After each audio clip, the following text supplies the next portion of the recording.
তো ফ্রেন্ডস, আজকে আমরা এই ব্যাটটা রিপেয়ার করব। ব্যাটটা রিপেয়ার করার জন্য আমরা আটা নিয়েছি, একটা ড্রিল মেশিন নিয়েছি, আর হচ্ছে গিয়ে ড্রিলের ফলা নিয়েছি, আর কিছু পেরেক। তো দেখুন ব্যাটটা কতটা ফাটা, একদম মাঝখান থেকে ফেটে গেছে। ব্যাটটা হচ্ছে গিয়ে আর খেলাই যাবে না, খেললে এক্ষুনি ফেটে চলে যাবে, ঠিক এইরকম পরিস্থিতিতে আছে। ঠিক আছে, তো আজকে আমরা এই ব্যাটটা রিপেয়ার করব, ফেরও যাতে আপনারা নতুনভাবে খেলতে পারেন, বা যার ব্যাট সে যাতে নতুনভাবে খেলতে পারে। তো সেই জন্য আমরা ব্যাটটা সেরকমভাবে রিপেয়ার করব। তো ফার্স্ট দেখুন, আমরা ব্যাটটা যতটা ফেটেছে সেই চাপ দিয়ে ফাটাটা একটু বেশি ফাঁক করে নিচ্ছি। নিয়ে ওই ফাঁকের মাঝখানে আমরা আটাটা যতটা আমরা পারছি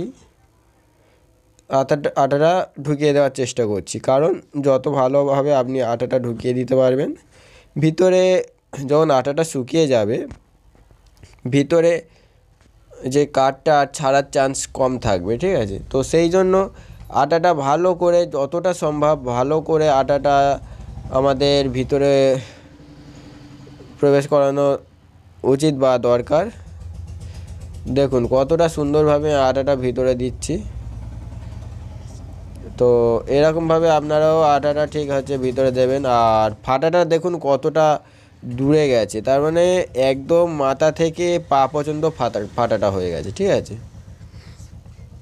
তো আমাদের মাথা থেকে পা পর্যন্ত আটা দিতে হবে। এখন আমাদের আটা দেওয়ার কাজ কমপ্লিট হয়ে গেছে, আমরা এখন ড্রিল করব। তো ড্রিল করার জন্য ড্রিল মেশিনের ফলাটা আমরা ঝটপট পরিয়ে নিই। তো আমাদের দেখুন ড্রিল মেশিনের ফলাও ঝটপট পরানো হয়ে গেছে। এবার দেখুন, আমরা যেহেতু মাথা থেকে পা পর্যন্ত ফাটা, তাই সেই জন্য আমাদের মাথা থেকে পা পর্যন্তই ড্রিল করতে হবে। তো আমরা কটা পেরেক দিচ্ছি দেখুন ড্রিল করার জন্য। তো দেখুন, এই একটা, দুটো, তিনটে ড্রিল করলাম, এটা নিয়ে চারটে ড্রিল করছি, এটা নিয়ে পাঁচটা ড্রিল করছি, ছটা ড্রিল, আর মাথায় একটা দিয়ে দেবো। টোটাল আমরা 7খানা ড্রিল করছি। ঠিক আছে, তো আমরা এবার কত ইঞ্চি পেরেকের ভিতরে ইউজ করব, যাতে এই ফাটাটা আর না যাতে অসুবিধা হয়। তো আমরা 2 ইঞ্চি পেরেক ইউজ করব। দেখুন 2 ইঞ্চি পেরেক, এটা আমরা 2 ইঞ্চি পেরেক এই ফাটার ভিতরে যে ড্রিলটা করেছি ড্রিলের ভিতরে ঢুকিয়ে দিয়েছি, দিয়ে মারছি, যাতে হচ্ছে কি ড্রিলটা এই কারণে করেছি যাতে আর সাইড দিয়ে না ফাটে। ঠিক আছে, তো পেরে গেলেও একটা হচ্ছে ফাটার চান্স থাকে, তো সেই জন্য আমরা ড্রিলটা করে নিয়েছি। তো আমাদের এখন অসুবিধা হচ্ছে না, দেখুন ওই জন্য আমরা ড্রিলটা করেছি। এবার আমরা ঝটপট এই পেরেকগুলো মেরে নিচ্ছি।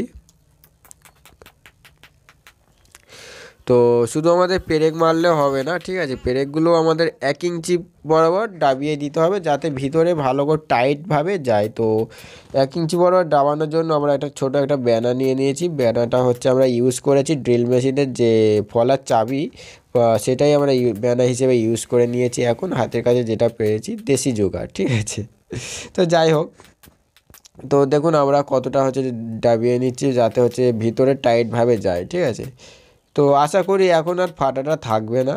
তো এবার হচ্ছে কি, ভালো করে শুকিয়ে গেলে এই যে আটাটা আমরা গুঁড়িয়ে তুলে নেবো, আর ফাটা বরাবর ভালো করে শুকিয়ে গেলে একটু রোদে দিয়ে দিতে হবে, তো সবাই খেলতে পারবে। আর যেদিকে আমরা পেরেক মেরেছি ওই দিকটা আমরা এবার হচ্ছে কি একটু আটার পেস্ট করব কাঠের গুঁড়ো দিয়ে করে, আর ওই পেরেকগুলো হচ্ছে গিয়ে তোমার যাতে না দেখতে পাওয়া যায়, সেই জন্যই ফুটোগুলো সব আটকে দেবো। ঠিক আছে, তো আটকে দিলে আমাদের আর ফুটোগুলো দেখতে পাওয়া যাবে না।